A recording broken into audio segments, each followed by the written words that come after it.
Hello, movie fans. We are back to talk about Snowfall. This is part two of our discussion of episodes 7 through 10 of season 3. And I'm joined once again by One Silva. How you doing, man? Hey, good morning, Logan. Good morning, movie and TV fans. As we continue our discussion of Snowfall, the last 4 episodes of this season, and our greatest episodes in television history. And we did a full rundown of 7 and 8, and we began 9, season 3, episode 9, Blackout. Where did we leave off at? I think you got cut off. We were talking about episode 9 is the one where she figures out that he killed her father. Right. Why don't we let's talk about why he ended up doing that. Why did he kill her father? All right. Well, remember we talked about last time. He gave him an option. He told Andre, because remember, Andre discovered that the CIA was working with Franklin and help bringing the cocaine and the rock / crack into the community, into the South Central community that both Franklin's parents and Andre were living in. Franklin. Yeah. Now let's just say realistically, let's just say he started trying to blow up that operation. Isn't it true that the CIA guy would have killed him? Teddy would have killed Andre regardless.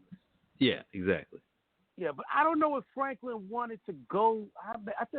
No, he didn't want to.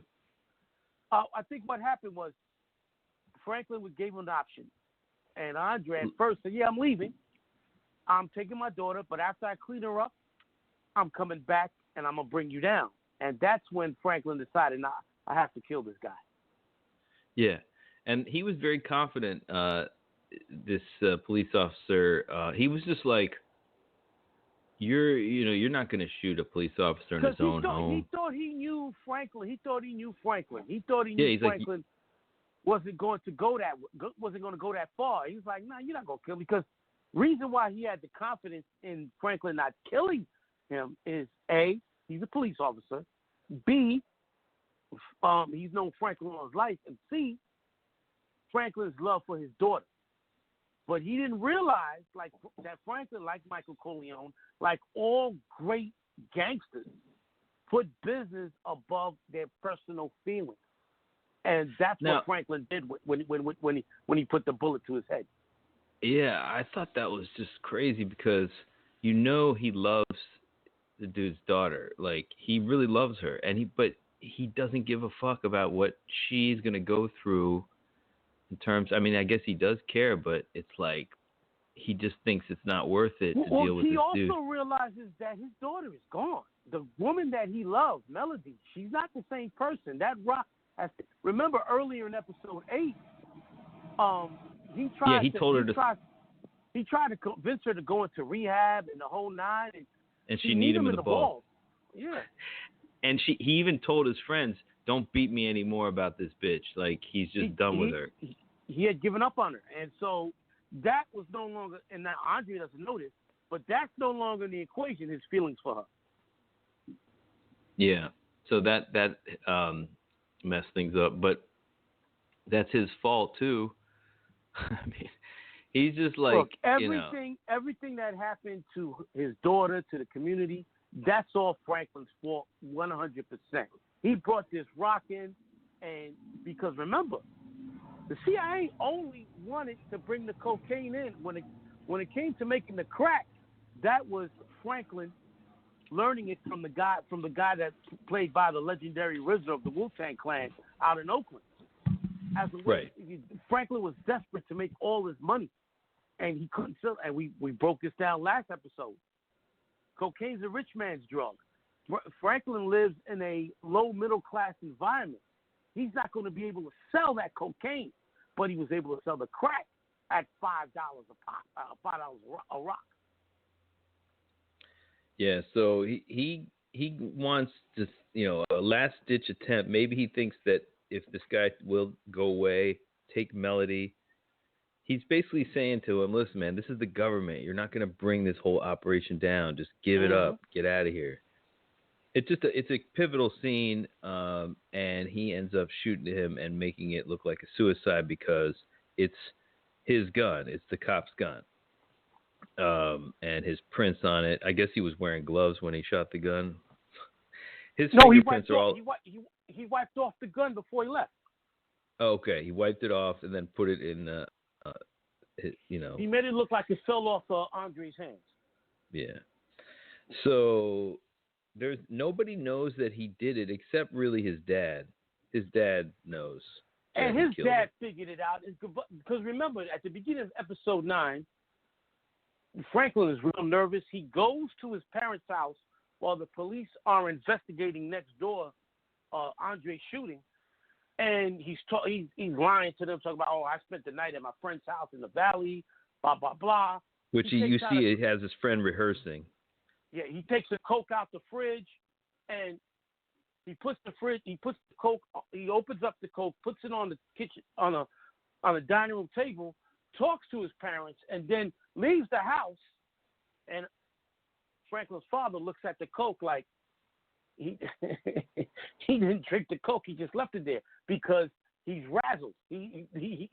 His mind is not where it's supposed to be because he knows he killed Andre, and he's fucked up in the head about it. That's when Franklin's father figured it out. Now, did we talk about when the reason why Franklin's father got onto him so heavy and started finding out everything? Oh yeah, was because we talked about that. How he had to kill his cousin because his cousin was a snitch for the FBI against the Black Panthers, and that turned Franklin's father into a drug addict and alcoholic. No, but I also mean why. What put Andre onto Franklin was this CIA agent's wife, like fucking around. Yeah, we talked about that last episode. Yeah. She gave him the address. Yeah, and the thing about her is when the CIA guy starts finding out about all the stuff that she's doing and realizes that she just tried to bring down his whole operation, he fucking shuts her out. It's very parallel to what happens with Franklin and I love Mel. the fact that you picked that up. And what I pick up is that Franklin and Teddy are the same person. They just happen to grow up in a different environment. One is white, one is black. But they're the same person. They are exactly the same in the way they deal with what they're dealing with. They're coming up with a valid reason in their minds why they're doing this. Teddy for patriotism, for helping the United States fight communism. And Franklin, I'm trying to help my people overcome poverty by controlling this drug and making money. I mean, it's bullshit. They're the same person, and the way they are dealing with the women that they love. Remember, you had a scene where Teddy asked Franklin, "Have you ever been in love?" And without mentioning what the problem was going on, they bonded over the fact that they both had problems with the women they love. They stay the same people. And we'll talk about at the end of the episode 10, when they confront each other at the end of that episode, they're looking in the mirror. It's like Teddy is looking at Franklin like, God damn, I'm looking at my reflection in the mirror. And he, it's interesting too, though, is at the first that Teddy was like, remember, he was dealing with that one dude from Nicaragua who was very like cold-blooded, and he just did what was necessary. That and was for his some Andre. reason, Him killing that guy was similar to Franklin killing Andre. You didn't think they were going to do it, but they did. Well, you know what though, Andre was a much bigger deal for Franklin. I mean, that's like killing his. Now this guy Andre took him to crack houses when he was a kid, and made him look at people on crack. So he tried to mentor Franklin, this cop, and he ends up getting killed. So well, remember when he mentioned this, when Franklin's father started living on the streets and left his mother because he couldn't deal with killing his cousins. It was Andre who was the male influence in his life from that moment on. Right. And so they were next door, this is next door neighbor. So, big deal here.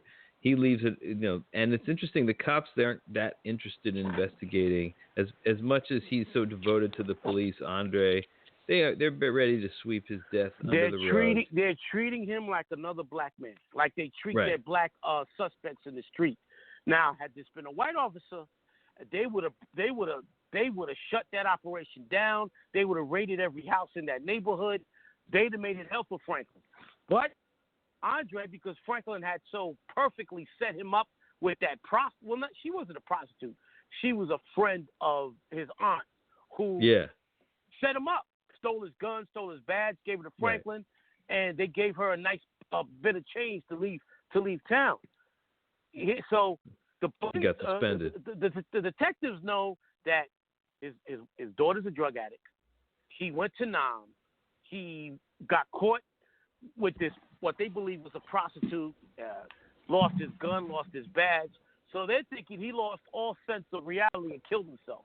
It makes sense to them because Franklin set it up that way. Yeah, and they already stereotype black people that they're all lazy, that they all fucking party. Remember, they drugs. told him he's one of the good ones. He's not an animal. Yeah. Exactly. That was a crazy line, like that one dude. And you think that guy's a good guy until he says something like that, and then you realize, oh, this dude's not that good. And then we see later that he's not good. But let's talk about that. Just the way he's treated. First of all, he gets. There's this scene where they jack him.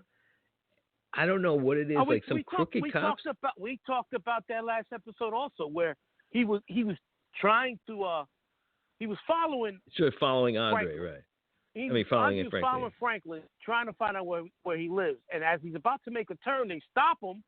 They take him out. They cuff him. They throw him down to the ground.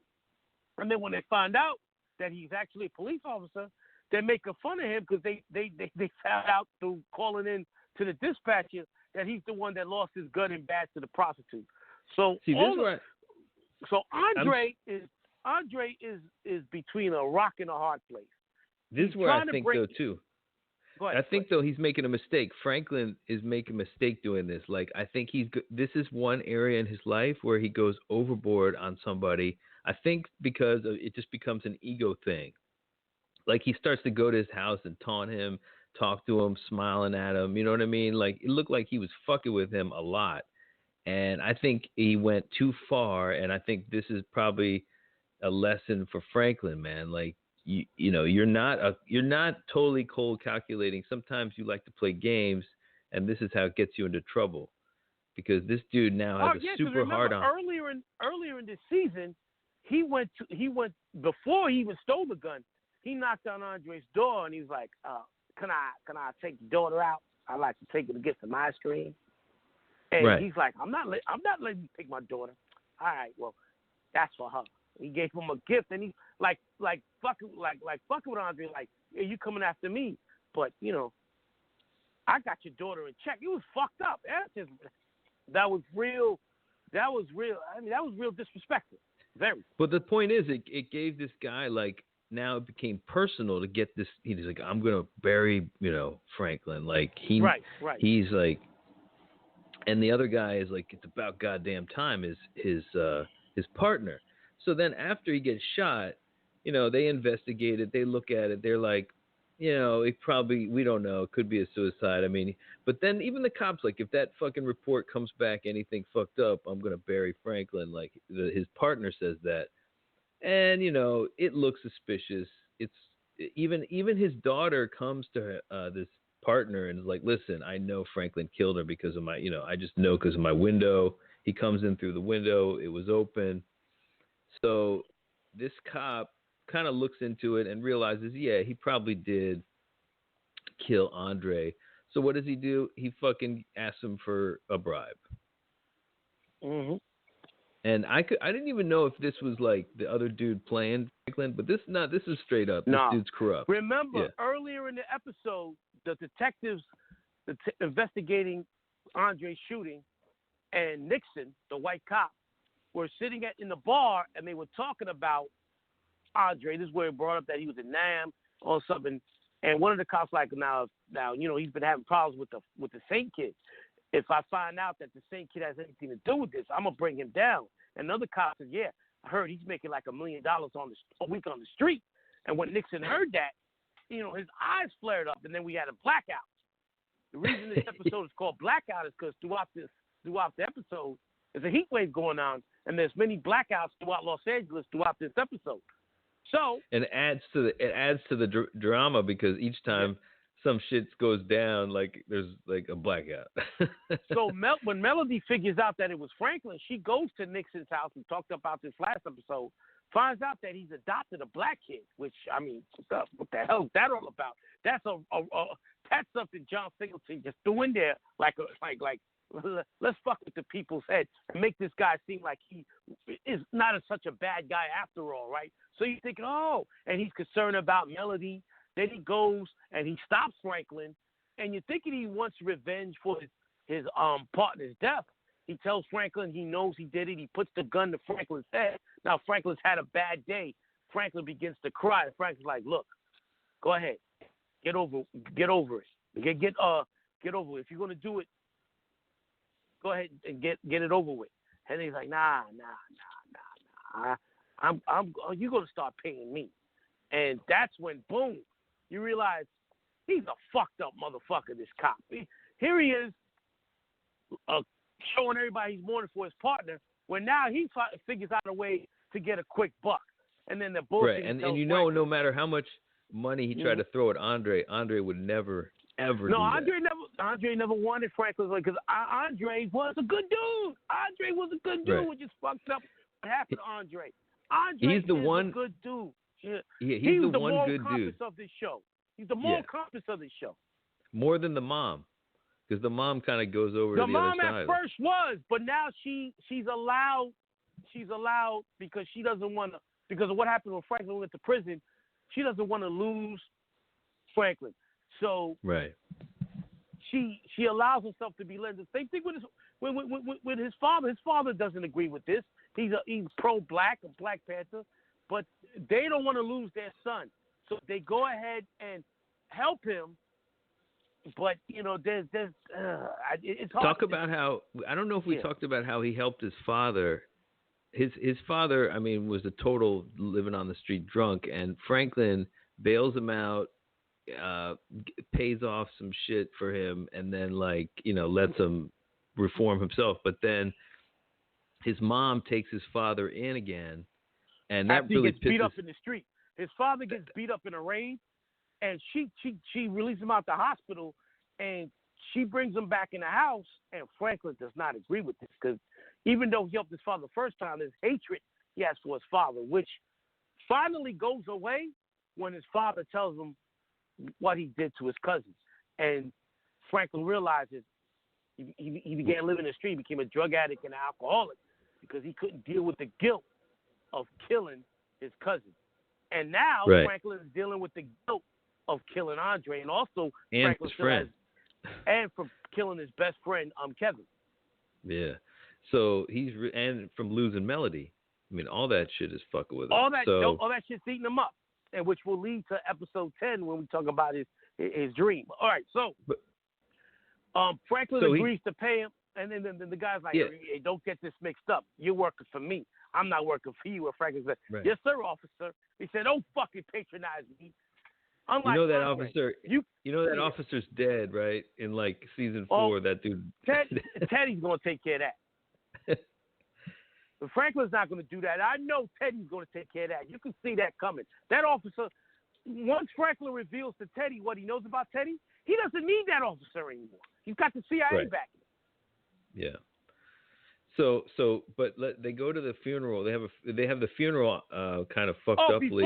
Before we go to the funeral, there is a spectacular scene in this episode, probably the single greatest scene in the entire 3 seasons. Franklin's right-hand man, Leon, his now best friend, Leon, who's also his enforcer, his right-hand man, runs things with Franklin in the street, kills people when has to be, is feuding with the guy who they supply in Compton, a man boy played phenomenally by Melvin Gregg. Melvin Gregg has a huge. He was a YouTube comedian, I think. Well, he has a huge career ahead of him as a dramatic actor, as he plays Man Boy to a T. This drug dealer that doesn't say much. You can tell he's shady, but he doesn't play his card. Well, Man Boy calls Franklin and wants a meeting, so they have a meeting. Franklin, Leon, and Man Boy. And the camera work on this is spectacular because while the three of them talking in this tense scene where Man Boy is telling Franklin that Leon has been running on his corners, beating up his people, and that he wants the price reduced for the rock, for the kilos, because Leon is hurting his business.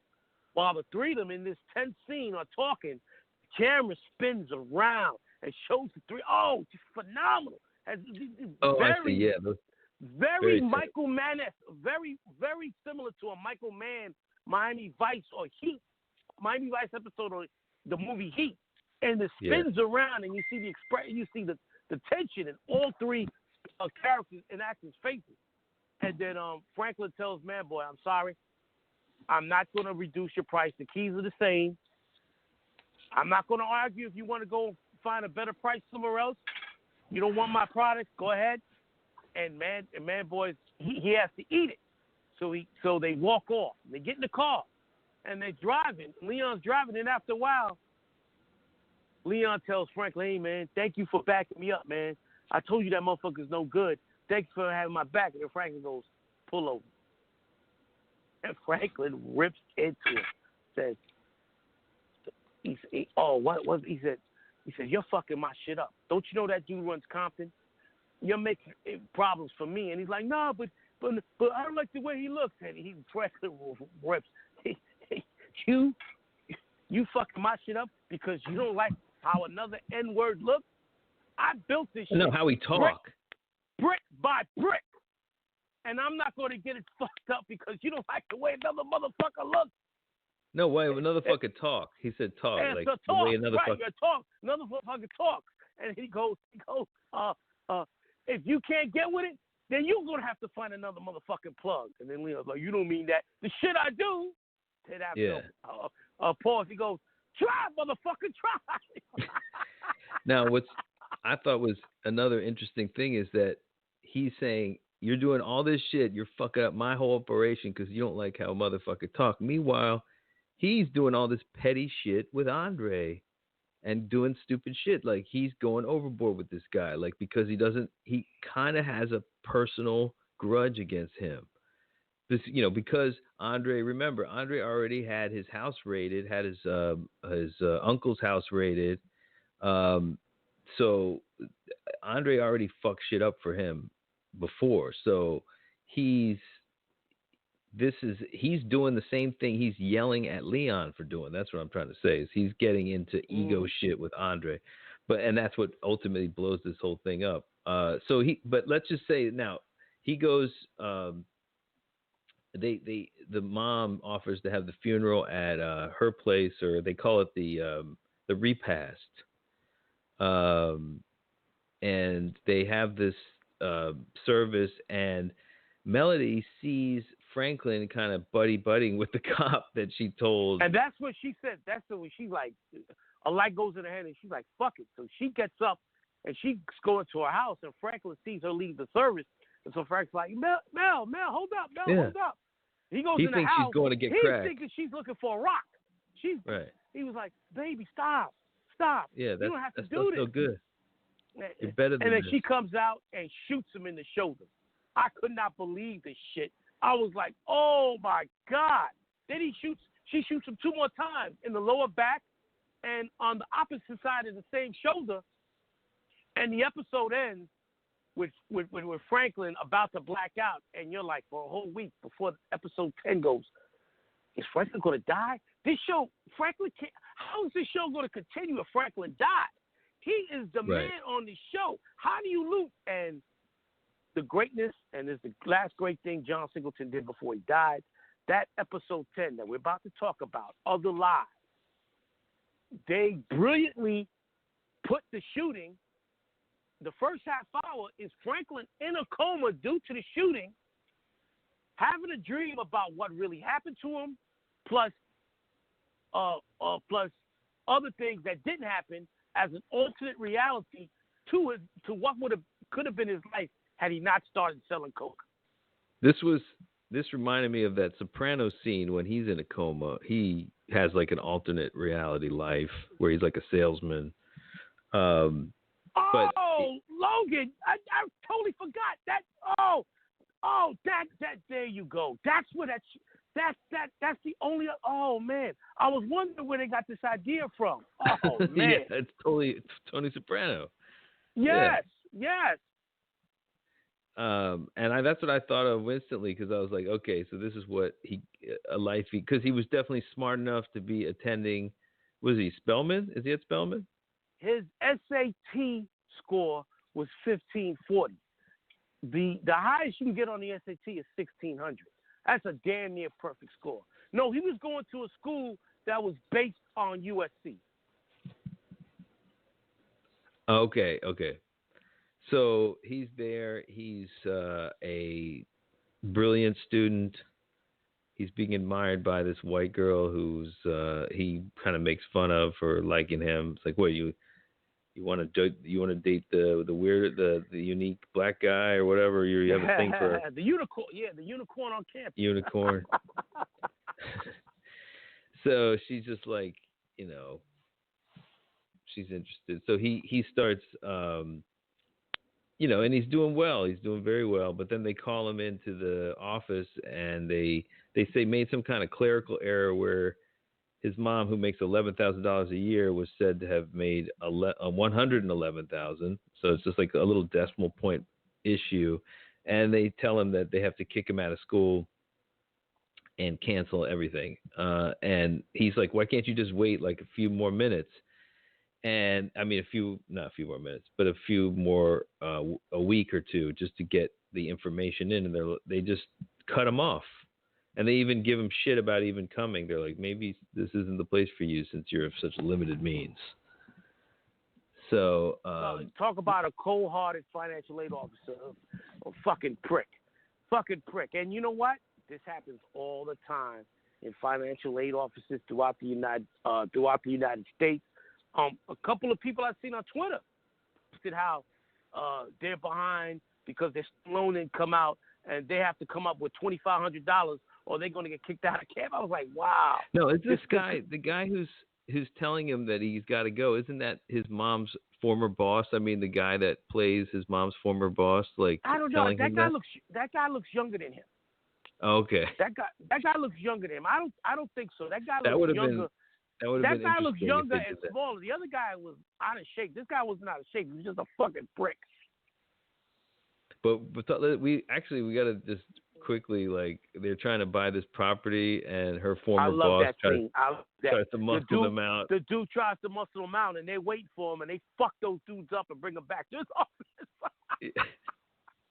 He's just like, you guys are going to try to, I'm like, I'm the ultimate thug in my neighborhood, and you're just some 2-bit fucking dude who's going to hire these 2 fucking fat guys to try to scare us. Like, get the fuck out of here. So anyway, he's, so we go back to, so let's go on. All right. Eventually he gets kicked out. He eventually gets kicked out of school because he can't pay his tuition. He can't pay his dorm fees. But before that happens, the white girl he meets takes him to a meeting.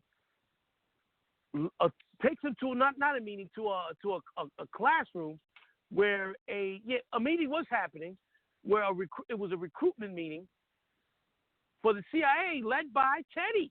Teddy is holding a class on why the CIA would be a good opportunity for these students at the school after they graduate from college.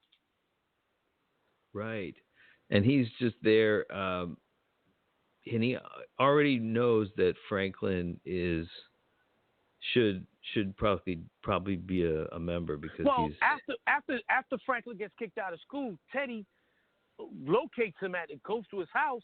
They sit down and he tells Franklin he knows everything about Franklin. 1540 on his Yeah. SAT. Talk to all your college professors. They all say that you're brilliant, that you think logically, blah blah blah. And then Franklin goes, well, yeah, but the incident with the financial aid officer. He said, yeah, I know. And then he tells him about how Alexander Hamilton did the same thing when he was in college, and they start laughing. And Teddy tells Franklin before he leaves the house, look, if you want to go back to school, it's a done deal. I'll take care of it. You can go back to school, and I'll take care of it. So Franklin can go back if he wants to. Now, while you're watching this, you're like, that's when I realized when he's leading that class that this wasn't a prequel, like this wasn't a flashback. This was a dream because he didn't meet Teddy until he started selling cocaine. Yeah. Well, I mean, it's how you must have been like. Then, if you didn't know, if you thought maybe it was a flashback, you must have been really confused when you were watching this episode. I thought it was a flashback up until that part because they showing him going to college, blah blah blah. And then you see Teddy talking, and then afterwards you see other things. You see Aunt Louie pregnant. She never had children. Actually, in real life, she's about to if she hasn't already had her baby this month. She was due in real life. Angela Lewis. You know what's crazy too is you look at the neighborhood that he goes back to when he gets kicked out of school, right? And it's relatively calm. But meanwhile, other than selling the weed, it's calm. Yeah. Yeah, but meanwhile, when he's in the coma, all hell's breaking loose. All hell is breaking loose. Yes.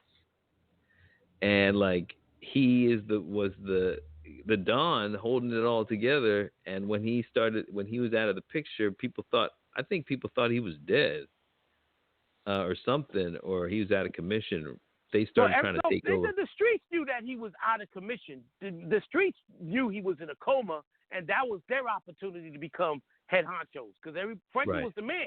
But once the man is out, it was total chaos. And you have all these dudes looking to be the next man, but you can't be the next man if you don't have the connect. Franklin has the connect. Exactly.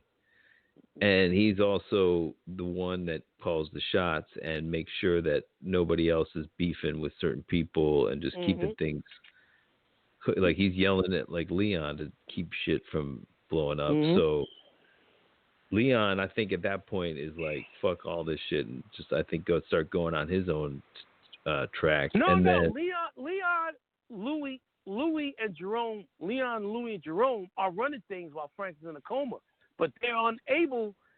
You got a scene where they call Franklin's mother and Franklin's parents and say, because once they realize that Franklin is out the coma, they're like, we need Franklin back in the game. Look at what's happening.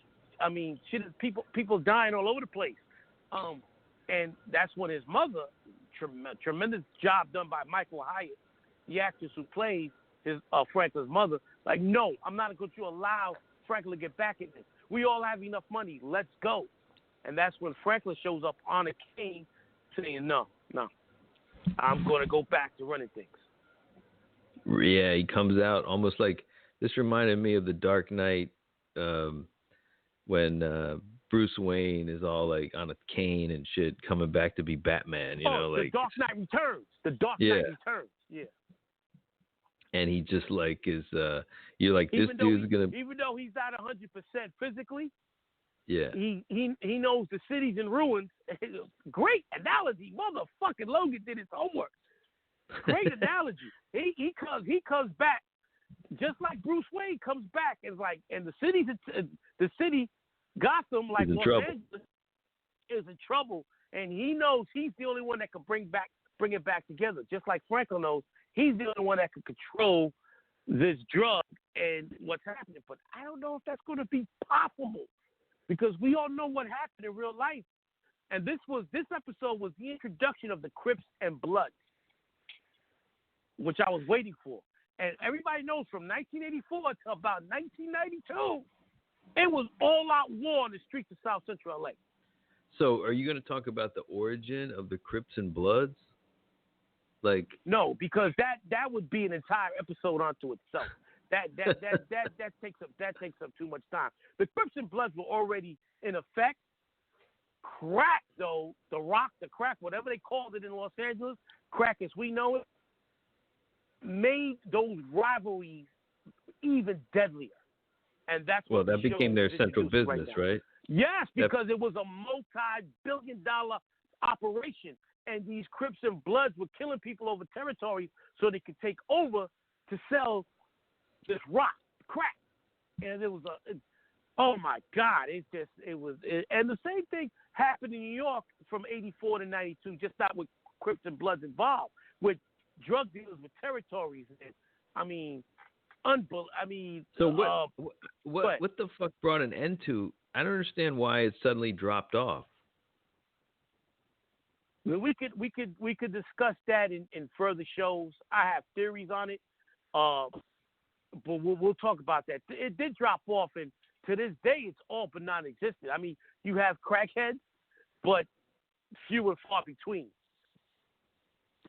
I think what happened was it caught a lot of people off guard for a generation where they're like, "Oh, this is just a fun way to get high." One of the things happened. The next generation saw what happened with their parents and refused and to they're touch like, it. "Fuck that." Yeah, fuck exactly. that. Yeah. That makes sense. But anyway, so he gets back up. He's ready to run this shit again, and then that at the time that this wrapped, it was uncertain whether there'd be a season 4 because John Singleton died. But now they have renewed it, right? They renewed it 2 weeks after it premiered because this is their highest rated program right now. Yeah.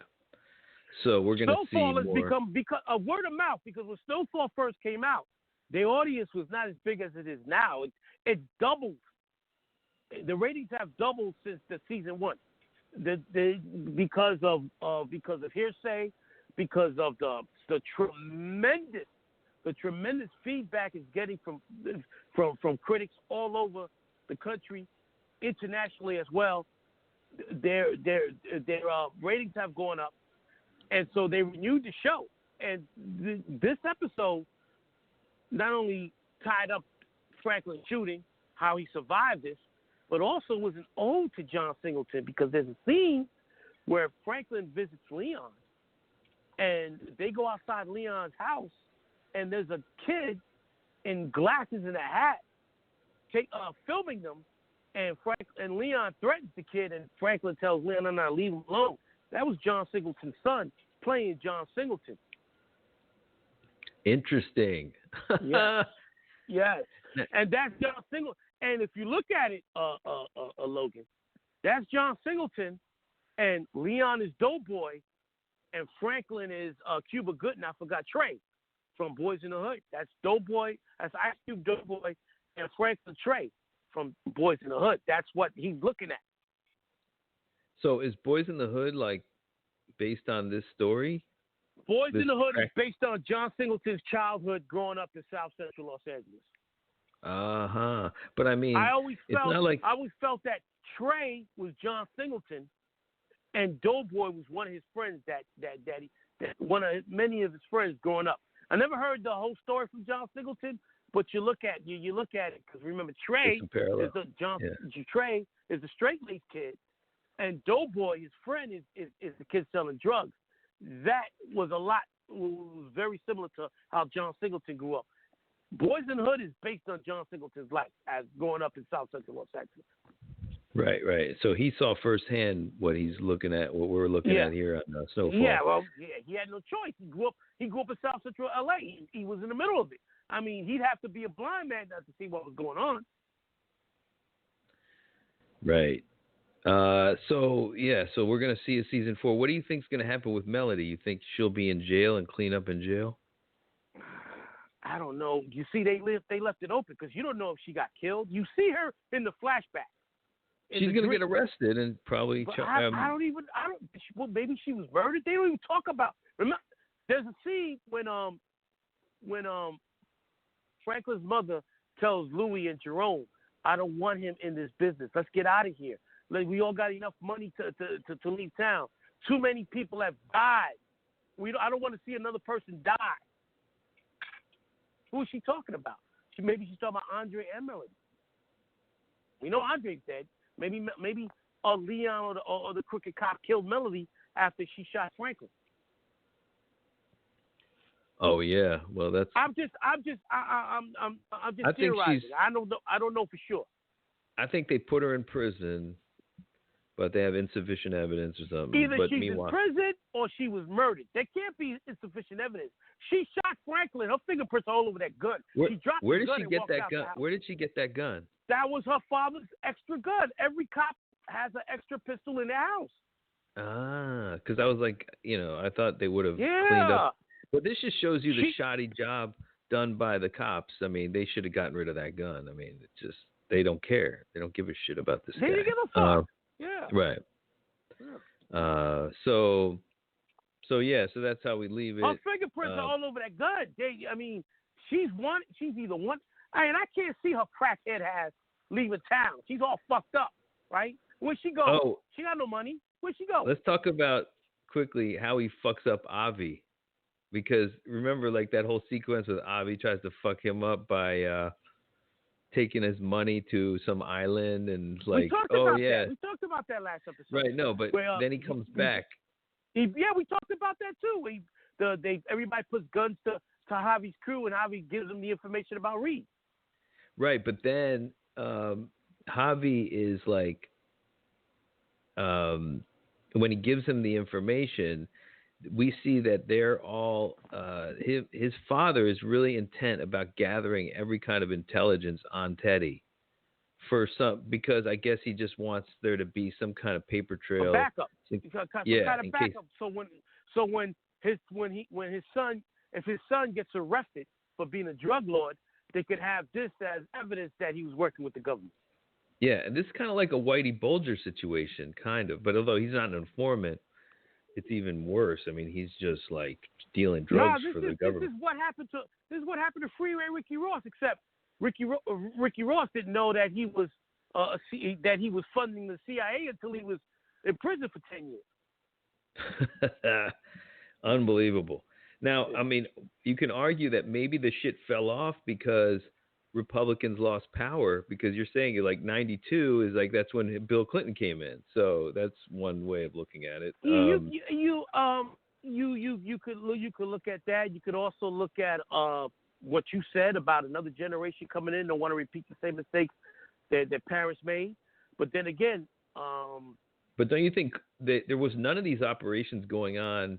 Like, I feel like they ended this kind of shit from happening on the CIA because maybe they found it out and they were like stomped it out. I mean, no, you remember, think they're still doing? Iran-Contra happens in '87, so at that point in time, the CIA has to shut everything down. And I'm thinking this series will go up until that point. Yeah, it's just interesting because we know that there was a drop off, and I guess just by virtue, I mean, if let's just say, do you think it's still going on now? If it's going on, it's something else. It's not cocaine. It's not heroin. The drug use, as far as cocaine and crack, is at an all-time low. Right now, the major drug in the city is heroin, Molly, and heroin's terrible. Heroin's really taken over. Yeah, heroin again. is the number one usage of drugs in urban areas. In suburban areas, what's that? Is it ecstasy and what else? Molly. Molly. What was the shit that was Walter White selling?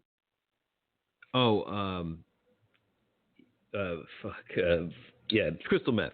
Yeah, that's the number one drug in suburban America. Yeah. That shit crystal makes meth, you look. Molly, and ecstasy. While in the urban environment, it's heroin. Basically, that is the main drug in the urban areas. It's heroin. Yeah, and if you really do see a lot of these cities that are just and it's an older person drug. Young people today, they're doing ecstasy, they're doing marijuana laced with some other shit, but they're not. Young people are not doing heroin like back in the day. Heroin is an older person drug right now. It's like people over the age of 30 are addicted to heroin. It's not like the mid 80s to early 90s where young people left and right were smoking crack.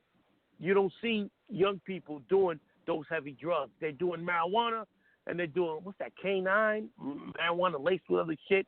Shit they shouldn't be doing, but not as deadly as what crack was. That's why the violent rate, the violent rates have gone down in so many urban areas, except for places like Chicago, where it's not drugs the main thing. It's just gang territories and shit like that they're killing over. People killing over drugs, that's not as much as it used to be. Okay, so we'll see what happens with season 4. Maybe we'll revisit this at the end of that season, but I think we can wrap it up here now. Where are plans for next show? Oh man, I'm glad you asked. What we're gonna do a movie? What movie should we watch? Oh yes, we're gonna stick to drugs, and we're gonna stick to a person hired by the government to infiltrate a drug gang, to sell drugs, making money off the drugs, and then get railroaded by that same government. But instead of a black person, we'll be talking about a white person. And this is a true story. And Matthew McConaughey and the kid that played his son are phenomenal in this movie. Movie that was released last year called White Boy Rick. Available on Stars. I saw that. Stars on Demand, the Stars app. That is you saw the movie? Yeah. Tremendous Definitely. Movie. The kid was great. That was first acting role. It's a true story. The kid was great. And Matthew McConaughey, as always, sensational. Yeah, really good. White Boy Rick. That'll be the movie we look at next week. And just to show people that they even did this to white people. I'm very nowhere near how many black people got involved, but this was fucked up for this guy spend over 20 years in prison for helping the Detroit police. Yeah, it's funny how they make a movie about White Boy Rick, but like Black Boy John, there's millions of them. They don't make no movie about them. But also we got to talk about October. We're going to be doing the Halloween shows. So come out. Remember, we're trying to find some horror movies. Wait a minute. I saw the other. Oh yes, what was the movie? Okay. Oh, that's the Christmas movie I'm thinking about. It's probably going to be. Is it Us? What was that Jordan Peele movie that came out early this year? Oh, Us. Yeah. That'll be a Halloween movie this year. Yeah. We did his first movie, didn't we? We haven't done that movie yet. We're going to save that for Black History Month. Right on. So okay, Get Out we'll save for Black History Month, but definitely the Halloween movie this year will be Us. Written and directed by Jordan Peele and starring the very beautiful Lupita. I don't know how to say her last name. I don't want to butcher it. Yeah, that'll be in October. Okay, but so you got to come up with couple more because we're gonna do Halloween all October. That's true. So we have that. Well, that's definitely one. Halloween, October's 4 weeks. I got to come up with 2 or 3 more. Good. So we'll talk then. We're gonna talk in a little while about some boxing. So One Silva, I'll be back on with you soon. Have a good one, man. Talk to you soon, big man. Thanks everybody for listening, and we'll be back very soon. Thanks.